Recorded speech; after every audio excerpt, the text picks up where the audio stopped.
നമസ്കാരം, എല്ലാവർക്കും എൻ്റെ വീഡിയോയിലേക്ക് സ്വാഗതം. സ്വർഗവാതിൽ ഏകാദശി 2023 ഡിസംബർ 23 ശനിയാഴ്ചയാണ്. സ്വർഗവാതിൽ ഏകാദശി സർവാഭിഷ്ടസിദ്ധിക്കായിട്ട് ഈ ജപങ്ങൾ ജപിക്കാവുന്നതാണ്. വളരെ ശ്രേഷ്ഠമായ സ്വർഗവാതിൽ ഏകാദശി അഥവാ വൈകുണ്ഠ ഏകാദശി ദിനത്തിൽ കഴിയാവുന്നത്ര തവണ വിഷ്ണുനാമം ജപിക്കുന്നതും സർവ്വ ഐശ്വര്യങ്ങൾക്ക് കാരണമാകും. വിഷ്ണു അഷ്ടോത്തരം, വിഷ്ണു സഹസ്രനാമജപം, ഭാഗവതം, നാരായണീയം എന്നിവ പാരായണം ചെയ്യുന്നതും സവിശേഷ ഫലദായകമാണ്. സർവേശകാരകനായ വ്യാഴം അനുകൂലമാവാനും ഈ ജപങ്ങൾ സഹായകമാകുന്നു. സാധ്യമായ അവസരങ്ങളിലെല്ലാം ഓം നമോ നാരായണായ എന്ന അഷ്ടാക്ഷര മന്ത്രവും ഓം നമോ ഭഗവതേ വാസുദേവായ എന്ന ദ്വാദശാക്ഷര മന്ത്രവും ജപിക്കാവുന്നതാണ്. പക്കുവാൽ സ്വരൂപത്തെ പ്രകീർത്തിക്കുന്ന വിഷ്ണു സ്തോത്രം ജപിക്കുന്നത് ഉത്തമമാണ്. ഭഗവാൻ രൂപം മനസ്സിൽ സങ്കല്പിച്ച് അർത്ഥം മനസ്സിലാക്കി വേണം ഈ സ്തോത്രം ജപിക്കുവാൻ. നെയ്വിളക്കിന് മുന്നിലിരുന്നുള്ള ജപം വളരെ ശ്രേഷ്ഠമാണ്. ശാന്താകാരം ഭുജഗശയനം പൽപനാഭം സുരേശം വിശ്വാകാരം ഗഗനസദൃശ്യം മേഘവർണം ശുഭാംഗം ലക്ഷ്മീകാന്തം കമലനയനം യോഗി ഹൃദ്യാനഗമ്യം വന്ദേ വിഷ്ണും ഭവഭയഹരം സർവലോകൈകനാഥം. വിഷ്ണു സ്തോത്രത്തിൻ്റെ അർത്ഥം പറയാം.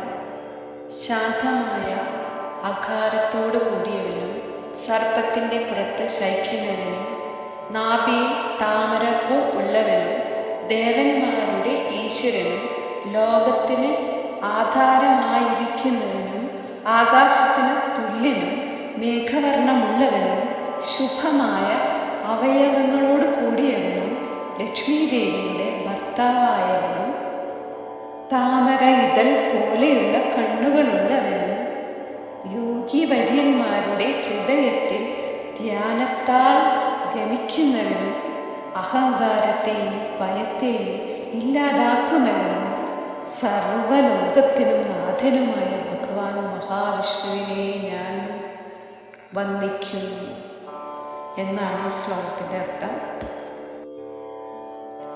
നാരായണ ഗായത്രി സമ്പൽ സമൃദ്ധിക്കും ഐശ്വര്യലബ്ധിക്കുമായി നാരായണ ഗായത്രി കുറഞ്ഞത് 12 തവണയെങ്കിലും ജപിക്കേണ്ടതാണ്. നാരായണായ വിദ്മഹേ വാസുദേവായ ധീമഹി തന്നോ വിഷ്ണു പ്രചോദയാത്. ഗ്രഹപിഴ ദോഷങ്ങൾ അകറ്റാനും രോഗദുരിതശാന്തിക്കായും വിഷ്ണു ദ്വാദശനാമങ്ങൾ ജപിക്കാം. ഓം നമോ ഭഗവതേ വാസുദേവായ എന്ന ദ്വാദശാക്ഷരി മന്ത്രം 108 തവണ ജപിച്ച ശേഷമാണ് വിഷ്ണു ദ്വാദശനാമങ്ങൾ ജപിക്കേണ്ടത്. 12 തവണ ജപിക്കുന്നത് അത്യുത്തമമാണ്. കുറഞ്ഞത് 3 തവണയെങ്കിലും ജപിക്കാനായിട്ട് ശ്രമിക്കണം.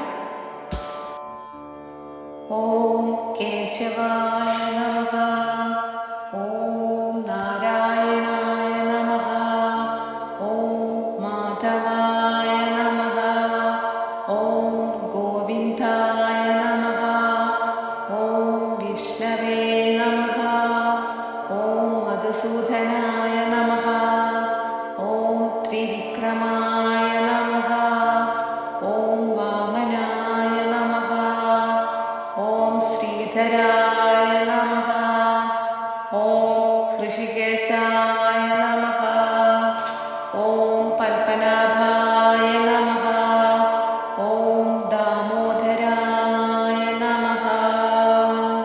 കലിദോഷ നിവാരണ മന്ത്രം 9 തവണ ജപിച്ചാൽ മാലിന്യങ്ങൾ അകന്ന് മനസ്സ് സൂര്യനെ പോലെ തെളിവുറ്റതാകും.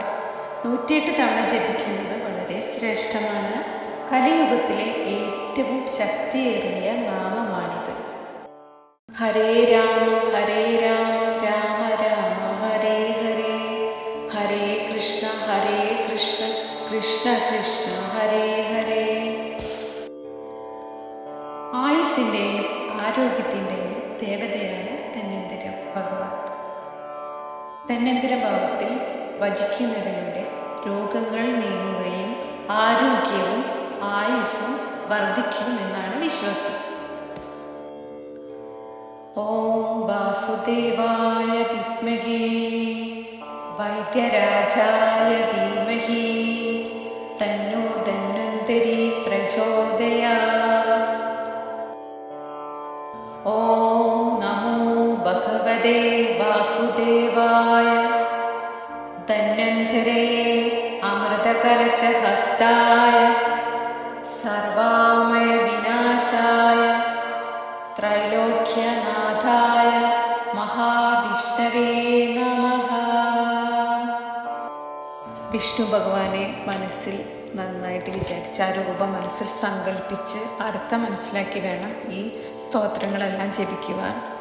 നെയ്വിളക്കിന് മുന്നിൽ ഇരുന്നുള്ള ജപം ഇരട്ടി ശ്രേഷ്ഠമാണ്. അപ്പം എല്ലാവരും ജപിക്കാൻ ശ്രമിക്കണം, കേൾക്കാൻ ശ്രമിക്കണം.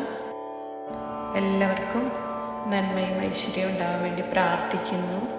എൻ്റെ വീഡിയോ ഇഷ്ടമായാൽ ലൈക്ക് ചെയ്യാനും സബ്സ്ക്രൈബ് ചെയ്യാനും സപ്പോർട്ട് ചെയ്യാനും മറക്കരുത്.